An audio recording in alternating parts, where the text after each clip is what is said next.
नमस्कार, आप सभी को स्वागत करता हूं Gurukul the ocean of knowledge channel में। आशा करता हूं आप सब स्वस्थ हैं और आप लोग की आध्यात्मिक उन्नति आगे बढ़ रही है। इस नवरात्रि में बहुत सारे लोग विभिन्न प्रकार की साधनाएं कर रहे होंगे, यानी करने वाले हैं। मंत्र, साधना, उपासना सब कुछ करने वाले हैं।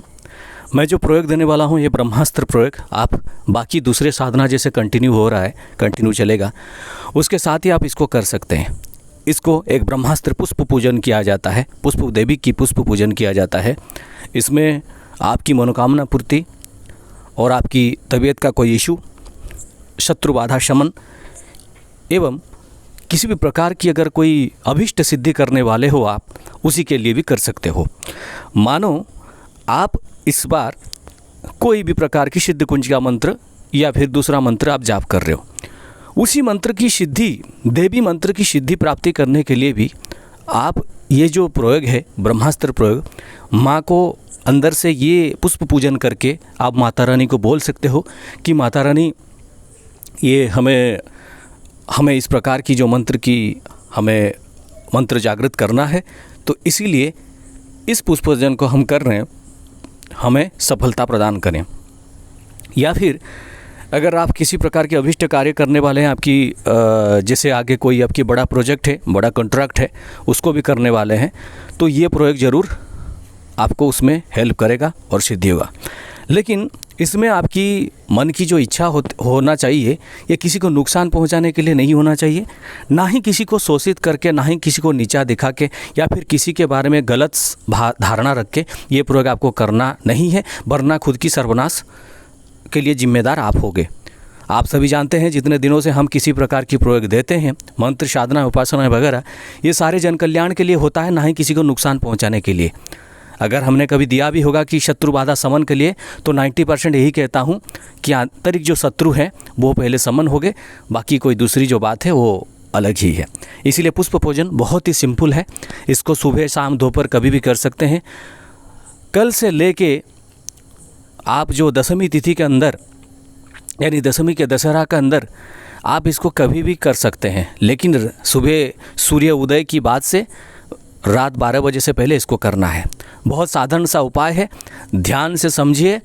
हमेशा मैं थोड़ा ज़्यादा स्पीड बोलता हूँ, लेकिन आप लोग जैसे समझ पाएँ, इसलिए आज मैं इस चीज़ को धीरे बोल रहा हूँ ताकि इसमें कोई त्रुटि ना हो। मेरे वीडियो देखने के बाद आपको किसी भी प्रकार की सवाल करने की आवश्यकता नहीं पड़ेगा, क्योंकि इसमें पूरी तरह से समझाया जाता है। अगर इसके बाद भी कोई सवाल पूछता है तो इसकी मैं उसका रिप्लाई दूं, इस बात का कोई गारंटी नहीं है। ठीक है, तो चलिए जानते हैं ये ब्रह्मास्त्र प्रयोग क्या है। पहली तो बात है, आप जैसे नॉर्मल पूजा पाठ करते हैं, मंत्र जाप करते हैं, सब कुछ कर सकते हैं। आप अपना कोई साधना कर रहे हैं तो वो भी कर सकते हैं, लेकिन इसको आप किसी भी समय को चूज़ करिए, सुबह, दोपहर, शाम, रात 12 बजे से पहले। देवी माँ के सामने आप 3 दीपक जलाएं, मिट्टी का दीपक। आपका अखंड दीपक जैसे जल रहा है उसे जलने दीजिए, लेकिन छोटे छोटे आप दीपक ले आइए। ठीक है, और वो ये जो दीपक जलाएंगे घी का दीपक होगा। आपका मुख जब बैठेंगे उत्तर की दिशा की तरफ होगा। दीपक, तीनों दीपक का मुख पूर्व की दिशा की तरफ होगा, यानी जो दीपक का लो होगा वो पूर्वमुखी होगा। आसन लाल होगा, वस्त्र लाल हो सकता है अगर आपके पास अवेलेबल है, या फिर कोई भी वस्त्र पहन के सर पे थोड़ा लाल का कपड़ा बांध दीजिए। अगर कुछ भी नहीं मिलता है तो जय माता दी का जो मिलता है आप सर पे बांधते हैं कहीं पे यात्रा करने का टाइम, उसको भी आप लगा के भी पाठ कर सकते हैं। ये जो उपाय कर सकते हैं, उपाय बहुत ही सिंपल है।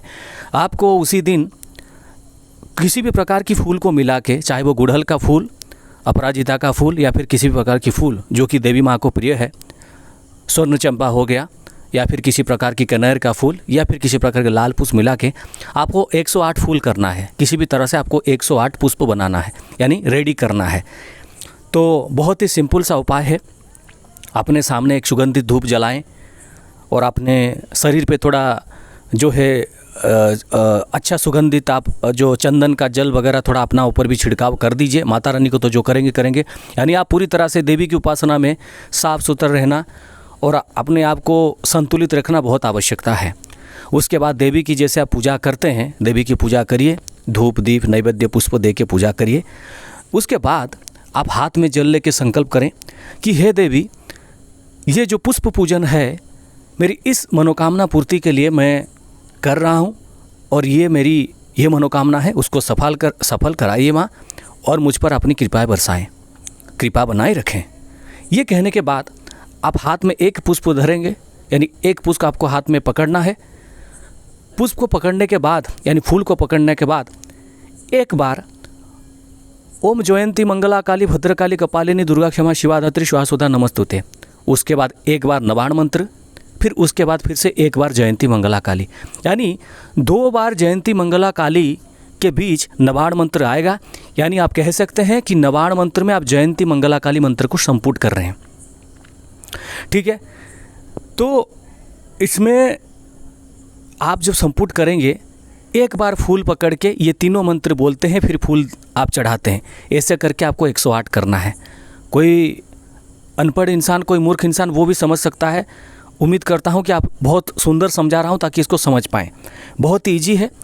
एक बार जयंती मंगला काली मंत्र करना है, उसके बाद एक बार नवाण मंत्र बोलना है, फिर उसके बाद एक बार फिर से जयंती मंगला काली मंत्र करना है और एक फूल को अर्पित कर देना है माता रानी को।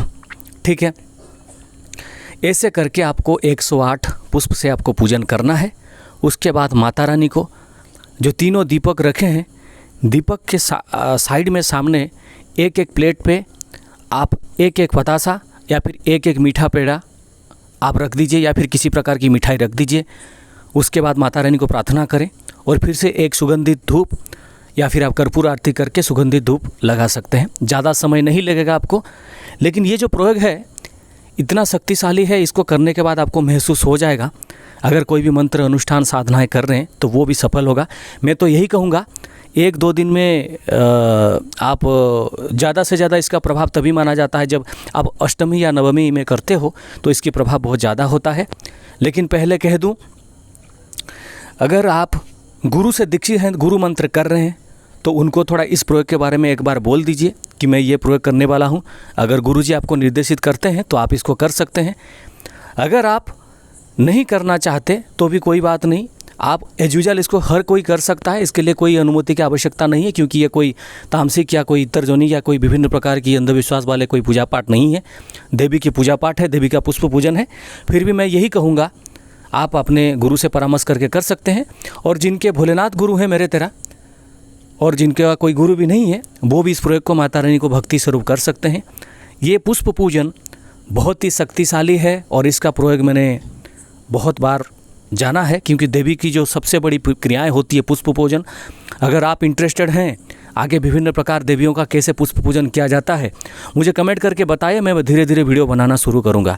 सबसे ज़्यादा जो उग्र पूजन होता है वो उग्र पूजन होता है माँ पीताम्बरा की पुष्प पूजन, जिसमें सबसे आपको सुंदर अनुभूति होता है और कभी कभी बहुत उग्र अनुभूति भी होता है। महादेव की भी इस प्रकार से पूजन होते हैं। तो हर इंसान जैसे कर सकता है, ये सरल उपाय मैंने बताया है, इसमें कोई संदेह वाली बात नहीं है। विधि बहुत ही सिंपल है। अगर आप इसको सुनना चाहते हैं तो 1-2 बार फिर से सुन लीजिए, लेकिन कोई गलती करने का कोई गुंजाइश ही नहीं है, क्योंकि मैंने आपको पूरी तरह से समझाया है। इसको ध्यान से समझिए और इस अनुष्ठान को करिए। किसी भी साधना चल रहा है, किसी भी मंत्र जाप चल रहा है, कोई भी पूजा पाठ कर रहे हैं, इसके साथ भी इसको कर सकते हैं। शर्त यह है, जब आपकी दशमी का कभी भी आप कर दें, नवरात्र जब संपन्न हो जाएगा, हर साल नवरात्र में इसको कर सकते हैं। ये विशेष नवरात्र में ही ज़्यादा फलदायी होता है, या फिर दूसरा तिथि भी है, उसके बारे में भी बोल दूंगा बाद में कभी दूसरे वीडियो में।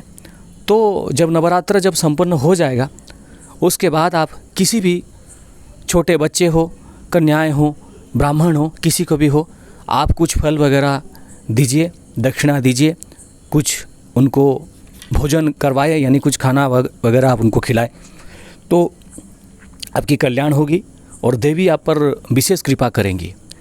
ये प्रयोग कुछ लोगों को लग सकता है बहुत ही सामान्य सा प्रयोग है, जो इंसान उस समय बैठ के करेगा तो उसको पता चलेगा। और जब आप 3 दीपक जलाएंगे, उसमें महाकाली, महासरस्वती, महालक्ष्मी, त्रिगुणात्मिका देवी, उनकी थोड़ा ध्यान करके पूरी तरह से ये प्रयोग करें। और इसको आप इतना आसान ना समझें, आसान तो है, लेकिन आप ऐसा ना समझें कि ये बहुत छोटा सा प्रयोग है, इसमें क्या होगा, लेकिन इसमें बहुत कुछ आपके जीवन में परिवर्तन होने वाला है।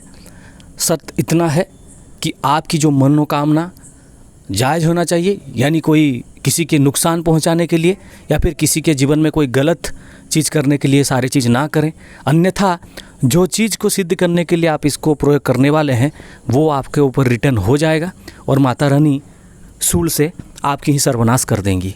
ठीक है, पसंद आया वीडियो अगर पसंद आए तो वीडियो को लाइक करें, चैनल को सब्सक्राइब करें, ज़्यादा से ज़्यादा शेयर करें। जाते जाते एक बात कहूँगा, गुरुद्रोह जो करता है उसको परमात्मा ऐसे दंड देते हैं जिसकी कल्पना वो कभी नहीं कर सकता। समझने वाले समझ जाइए और माफ़ी की कोई गुंजाइश नहीं है। जय वीरभद्र बाबा की।